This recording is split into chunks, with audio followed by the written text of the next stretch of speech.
This is John Bailey, the epic voice of Honest Trailers, and you're listening to the Five-ish Fangirls podcast. It's a Fangirls podcast with five-ish people.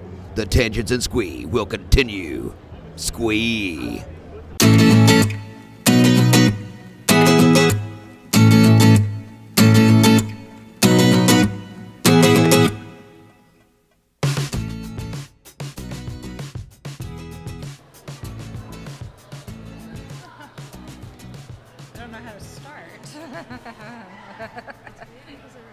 I just want to be like, hello, Poughkeepsie, you know. Like, hello, Detroit. No, wait. Wrong place. So.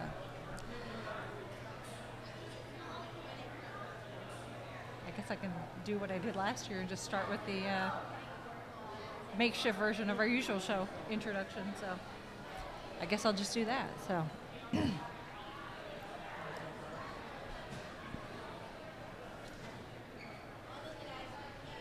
It's 12:57. Do you know where your children are?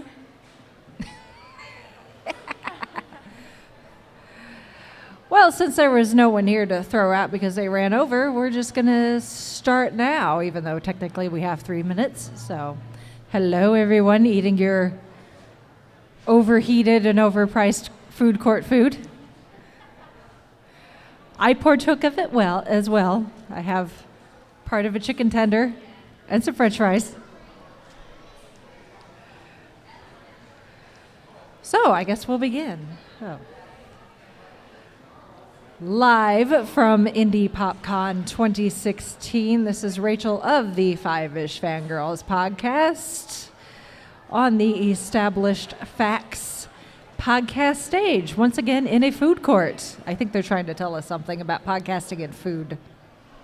Although we do have a shirt for sale over in the vendor's hall with the nerd management. It's podcasting, bacon for your ears. If anyone wants one, $20. Shameless plug. Anyway, I'm not alone this year, although I wasn't alone last year. I was only alone part of the time this year. This time I'm not going to be alone the entire time. Yay! So. With me, I have a good friend of mine, artist extraordinaire. She has an amazing comic called Nutmeg. What's your booth number? 840. Okay. Go find her in booth 840. I have Jackie Crofts with me.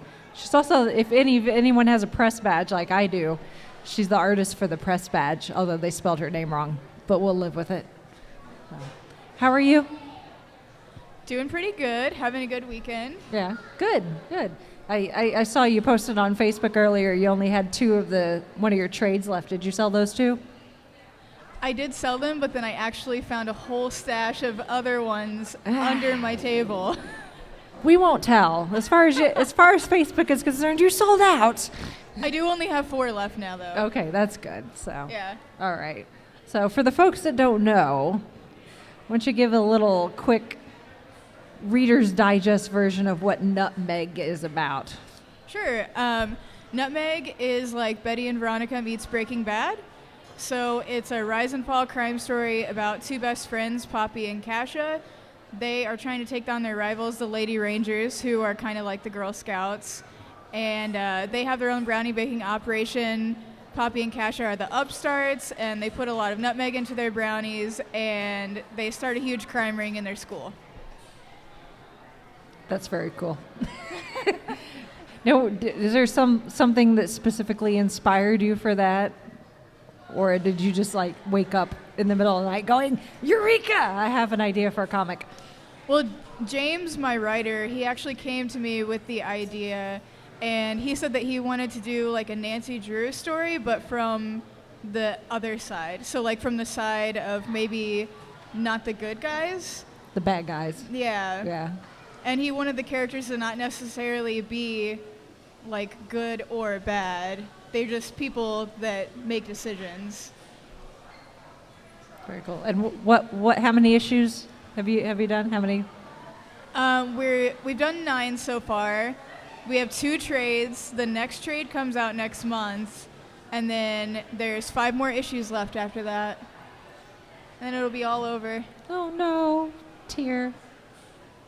So, do you have plan? Do you know what you're going to do after? Yeah. Not necessarily, but James has pitched me another story idea about a year ago that I'm really interested in doing, and I guess we'll just see if people still have interest in that once Nutmeg is finished. Okay. It's kind of tough to work on 2 different things at once and have a full-time day job, so. I would know nothing about that whatsoever. I do this all the time. But it is a fantasy magical girls comic that he has an idea for. Now, with comics, what drew you when James pitched it to you? Was it the fact that it was, did you already have an interest in kind of a crime drama type thing, or was it the fact that, pretty much all of your characters are female, or was it a little of both? A little bit of both, and the story idea was just so original, and James is such a good person, it was kind of hard to pass up the offer just because I really, really wanted to work with him. Yeah. Oh, cool. So I've known you since we were undergrads down the street at IUPUI. I won't say how many years ago, but it's getting up there. So. I know, I can't even believe it anymore. I know. So, and how you and I met is kind of crazy because we met through Chauncey, my husband, mad scientist he is, when he had his crazy idea to do a Marvel-themed capstone / Disney Imaginations entry, because it was not long after Disney procured the rights to everything Marvel, or almost everything Marvel. They'll get the X-Men back eventually. But so he brought you and Dustin in because neither Chauncey and I can draw. So Chauncey brought you in, and I think you really helped give the Sarge project, that little extra something, because I was the one designing like the costumes and everything, and I'm like boxes with sleeves. And you're doing this amazing artwork of like Captain America flinging the shield at the ride vehicle and the monsters and all that. So. Oh, but yeah, now that I look, like I saw that just a few months ago going through my old art, and I was like, it's so bad. I could do like good. So much better now. No, it's so good. Chauncey has it on display in his office, and I'll go visit him, and I'm like, hey, there's Captain America. Jackie drew that. So I like to say that we have pieces of Jackie original art that, other than what copies you have, do not exist anywhere else. So when you're really big and famous, I still won't sell it, but I can say I have it. So have you always been artistic? Have you always, ever since you were a kid and learned to hold a pencil, have you always been doing drawings, or did that start later? Yeah, no, I've always been drawing forever. I started out drawing stuff like this, like my favorite things. Video game characters, and I grew up watching a lot of cartoons and anime, so I would draw all my favorite characters from that, and I really just started by like looking at things and copying, and then I started to do more like realistic drawings, and then I kind of shifted back again and started doing like game stuff and comics and things like that. So that's how I got to this point, kind of. I was doing a lot of video game art, but it's tough industry, so. Yeah. I can't imagine. So. Now Nutmeg, the style of the drawing, it's somewhat photorealistic. It's not super photorealistic, but they're not like anime where it's like oversized eyes and that sort of thing. So do you prefer drawing in that style? Because like what I was saying to you when I saw you the other day, and I realized that you were the artist for the image that's on the press badge. I'm like, if your name wasn't on it, I wouldn't have known that you drew that, because I'm used to what Nutmeg looks like, and the art that you did for the card and is now on the press badge looks completely different. So do you have a preference of, more of the human looking as opposed to, I don't even know what style you want to call that, the card that you did, very cartoonish, almost video game-ish.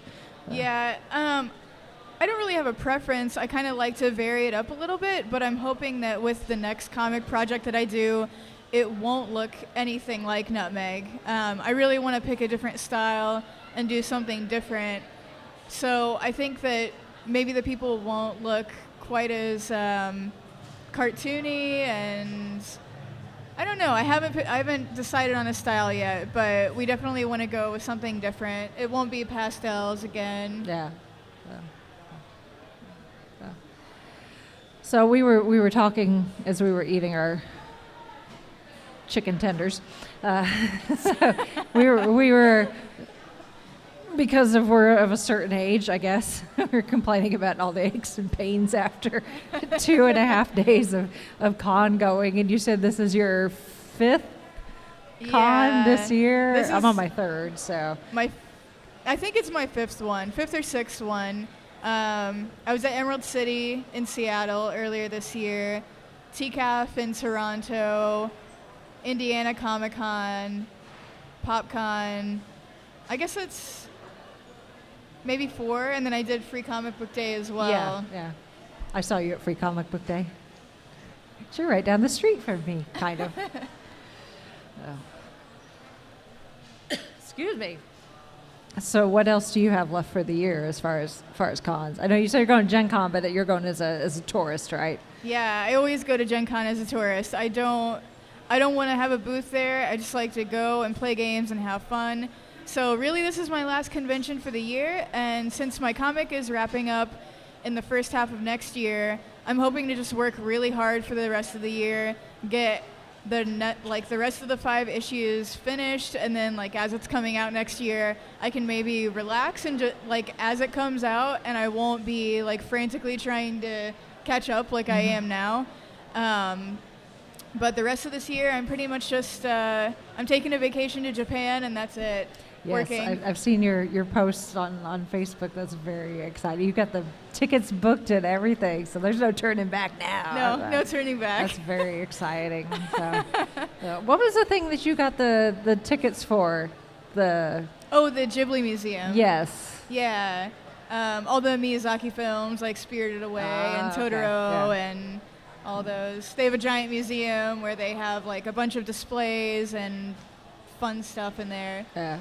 It sounds like that's kind of hard to get tickets to. Yeah, so you have to book 3 months in advance. So you have to know for sure that you're going to be there to be able to go. Yeah. So, wow. I can't imagine.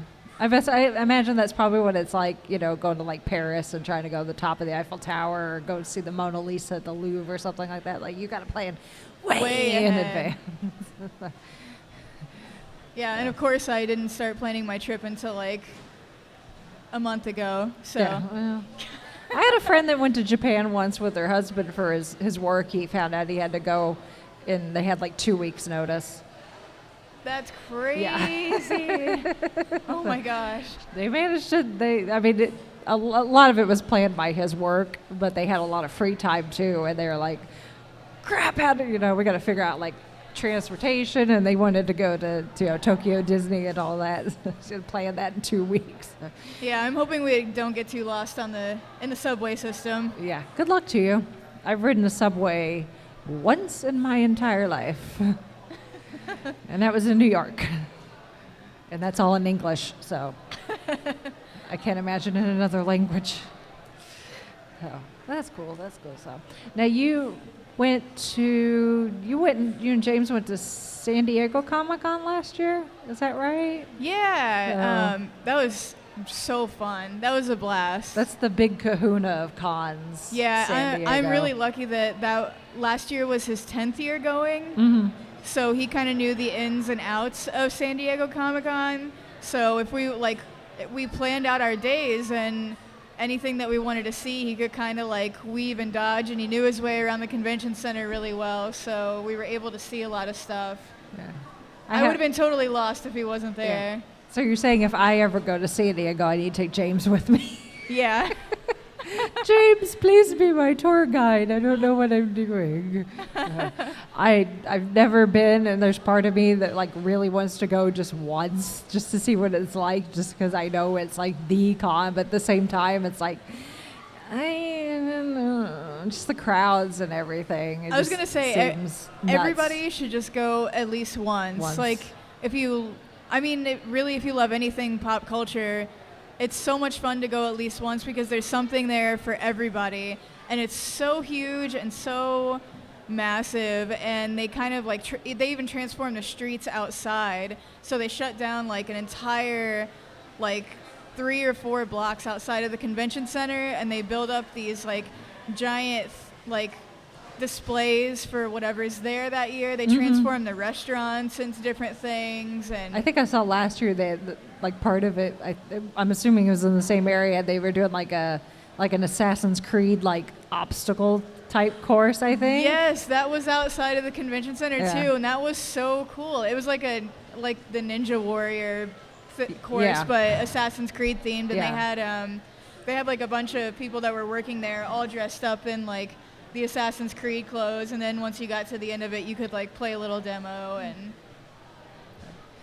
I try to follow along. I usually when San Diego Comic-Con starts, I'll just have my browser open and Twitter open and just using the hashtag SDCC, and I'll just watch the Twitter feed. Just as long it's hard to keep up. As long as you don't want to see Star Wars, Game of Thrones, or Walking Dead stuff, you should have a great time. Yeah.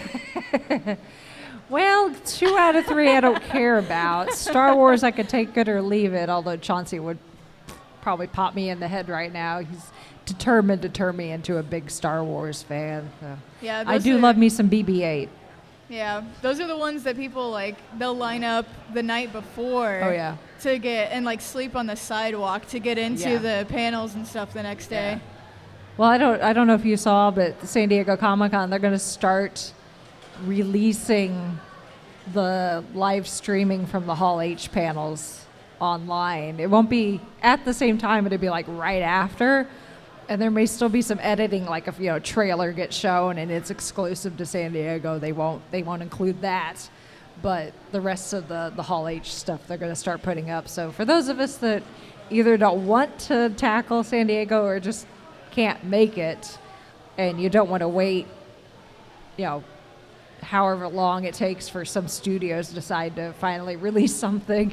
So that's good. So tell me about, because I know one of the exciting things that happened to you in San Diego is you ran into Alton Brown. Yeah, that was really funny. He was super nice, and I didn't think that I would actually get to meet Alton Brown because the time frame of where he was going to be was like the exact time frame that I was signing at my booth. Mm-hmm.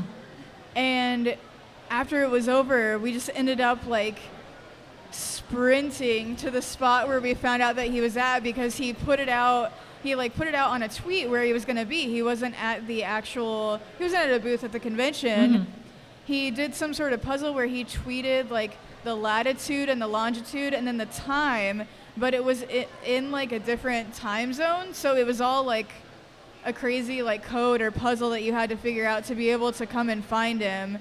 And it ended up just being like along the waterfront under some trees in a random spot. Yeah. And that was hilarious. Yeah. I remember seeing the picture, and it's obviously it's outside, and it's you and Alton and a copy of Nutmeg, and then Alton's got his Nutmeg, because apparently he walks around with a thing of Nutmeg in his pocket all of the time. Yeah, Nutmeg and like a little grater for it. That is so weird and amazing all at the same time. And I think after that you said something about maybe trying to incorporate him into the comic somewhere. Have you accomplished that yet? Not yet. No. Well, I don't know. James might have plans for that in the next. He only has 2 left to write. Yeah. He's going to be kicking back, doing nothing while I'm still like slaving over the art. So, for drawing Nutmeg, Do you draw everything on paper, or are you a tablet person, or both, or? I'm pretty much completely digital at this point. I have a Cintiq, so I can just draw on the screen, and that really works out well for me. I'm able to get stuff done really fast, and I don't really have like the supplies to do the traditional stuff, because I have like up until like a week ago I didn't even have a scanner. So now if I want to do that route I can, but digital is just so fast, and I can kind of like take my tablet anywhere I go, so I can always be getting stuff done, and that's kind of my preferred way to work. But if I get stuck, it's really tough to look at a blank computer screen with like just a white page there and you don't know what to draw. So if I get like artist block, I'll break out of that and I'll go to my sketchbook and I'll do some different sketches and like draw a panel out a few different times to see how I'm gonna like the way it looks. Mm-hmm. Yeah, I'd imagine, if you do a lot of conventions, that travel is probably, ease of travel with your stuff is probably a plus if you go the digital route. Because like you said, you could take your tablet with you. So if you're at Emerald City Comic Con and you're in your hotel room at the end of the night and you're like, I just want to do a little something, you can, because I've been traveling from Indiana all the way to the West Coast with tablets of paper and pencils and stuff. Probably not very practical. Yeah, at this point I don't bring anything. I kind of tablet, toothbrush, that's all you need. Yeah, I just don't bring any of my drawing stuff out to the West anymore. It's so busy when we're there, and I just kind of accepted that I'll have like 5 or 6 days where I'm not going to get anything done, because after the show every day we're just meeting people and talking and out until like 1 or 2 in the morning, and then you get up at 7 again the next day to go to the convention. You're such a party animal. Meanwhile, this convention, I go home, I'm in bed by 10. I wish that's what I could do. We got done at the cosplay contest yesterday, and they're like, after party, Kevin Smith, blah, blah, blah. I'm like, yeah, I'm going home and taking my shoes off and going to bed. It's a smart move. Yeah, maybe if I was staying downtown and didn't have that far. I mean, not that I live that far away, but by the time I get to the car, get home, it's an hour. So I'm like, yeah, no, sorry, I'm not a night person at all. I'm not much of a morning person either. I'm kind of mid-afternoon. That's my sleepy time. The whole day is my sleepy time. Yeah. So there's a panel. What was I in? Something. I was somewhere, and someone suggested hammocks, or like the sleeping pods, like the Japanese use. That would be great. Yeah. Like hammocks underneath the vendor tables, like pull a George Costanza type thing and nap in the middle of the workday. Oh yeah, I mean I've done that before during a convention. I usually bring like a yoga mat to stand on so that my feet don't hurt on the concrete. But sometimes I'll also bring a travel pillow, and if I get really tired during the day and I know that I have like a booth mate, like if James is with me at a convention, I'll just like push everything under the table and then take a nap under the table for like an hour. It's fine. Oh, that sounds wonderful. I don't have a table. I'm sharing with other people, but I didn't help pay for it or anything. I was just kind of bootlegging, and they let me put my business cards on it. So that does sound nice, though. Nap time. No, but James is not with you this time, which is unfortunate. It would have been nice to have him join our little chat. But you're not alone at your table, though.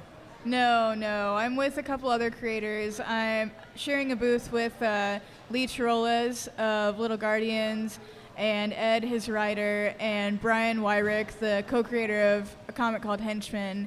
And then I have a photo of James at my booth, so he's there in spirit. He was only able to come last year because he had a bunch of free airline points, so he just used them to come here. And I think it's approaching the time of the year where, like, he works for the NFL as well during the day, so there's a certain time of the year where he cannot travel at all to conventions. So that's normally why we have a lot of conventions in the first part of the year and then almost nothing in the second half. Those darn daytime jobs that pay all the bills Yeah. and pay our way to come to these things. Yeah, I might just have to eventually suck it up and travel to some conventions by myself. Yeah. Because I really want to go to Denver next year and maybe some other ones like that. Yeah. I'd love to travel to other cons outside of Indiana, but it's just so convenient here. Like, I work down the street. I could just go park at work and walk. I know. I don't even have to pay to park. Yeah, I biked here every day, so it's pretty great. Indiana, you have us somewhat spoiled with your setup. I don't know if that's a good thing or a bad thing. Yeah, I feel for you having a partner that's not local, and you love coming to these types of things, these cons, and sharing your work with other people that have the same interests you are. And it's like, I really wish I had my friends here so that we could share in our excitement about this thing we did. Yeah, I really miss James when he's not at the conventions with me. And it's so much, I don't know, it just feels so much like more energetic when he's there to kind of like help me out. You can feed off of each other. Yeah. Yeah. It's still good like when I'm by myself too, but I miss him when he's not here. Maybe I should take your approach and start carrying around pictures of my co-hosts. I'd make a collage, that way I don't have to carry 4. I won't carry around a picture of myself. I'm here. 4 photos like you have of James. I'll make like a little collage and carry it. Put it on my phone or something. I don't know. So yeah. But I totally hear you with the missing out, and it'd be nice if we had all the money in the world and could travel to all the cons with our work partners in tow. Or travel to a con that's close to them, and they could be the ones that are like, hey, I'm local, I'll show you around, and you can be the tourist type thing, except I need to travel to 3 different states and Canada to be able to visit all of my co-hosts. Oh, really? Yeah. Wow. So I'd need to be able to go to Utah, Wisconsin, New Jersey, which why would anyone want to go to New Jersey?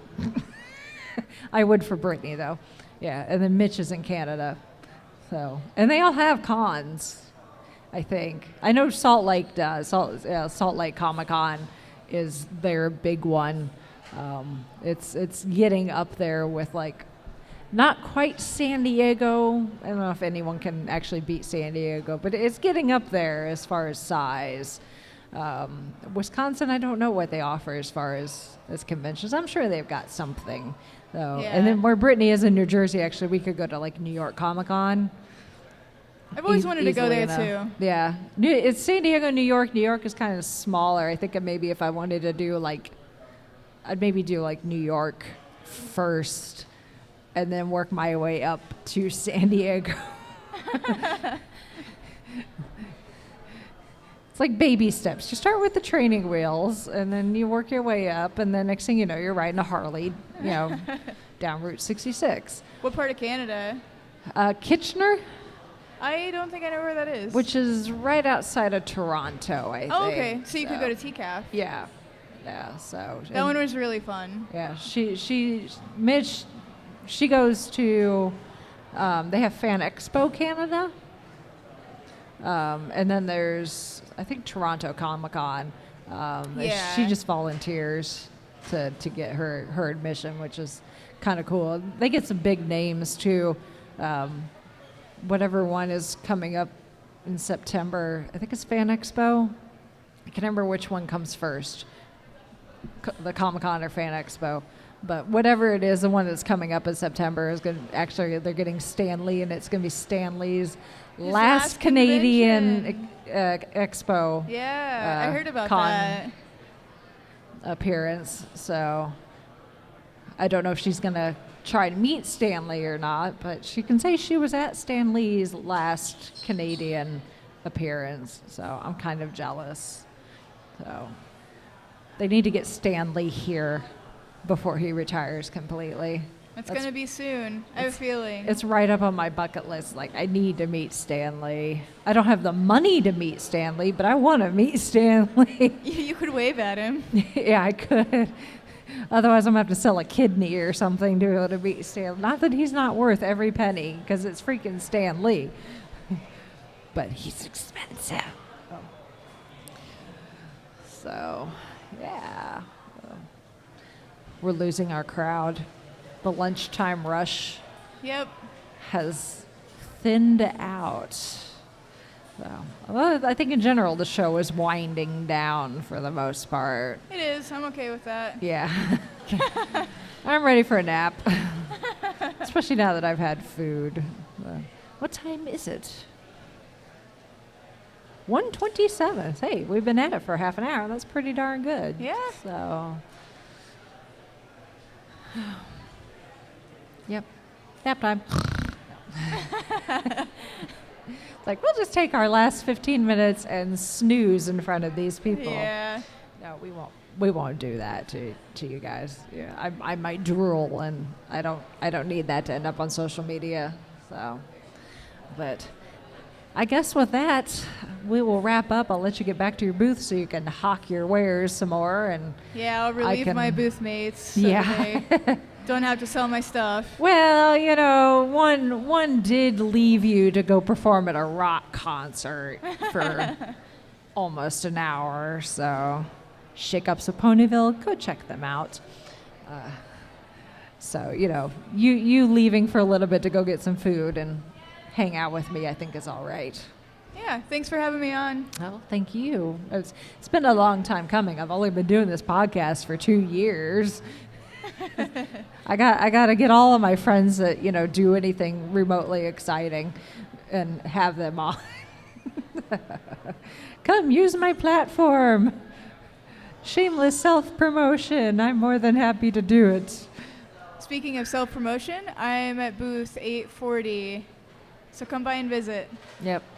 She's got all sorts. You got trades and some single issues too as well. So plus all your stickers and other fun Nutmeg themed stuff. Plus you still have trading cards left Yep. for those collecting the. Yep, I do have a trading card. Do you have one, and does Lee have one as well? Is there more than one, or is it you just have the one? Brian has two. Brian has two. Yeah. Okay. So do you know what numbers they are?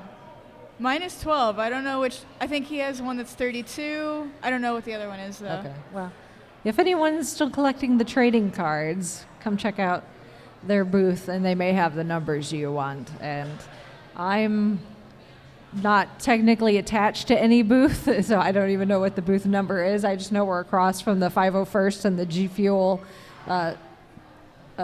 samples. So it's nerd management /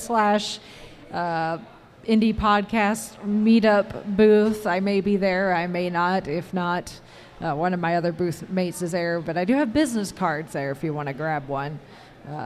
So thanks to those of you who stuck around while eating your food court food and listened to us ramble on. And hopefully you guys enjoy the rest of Indy Pop Con, and we'll probably do this again next year. Thanks, everyone.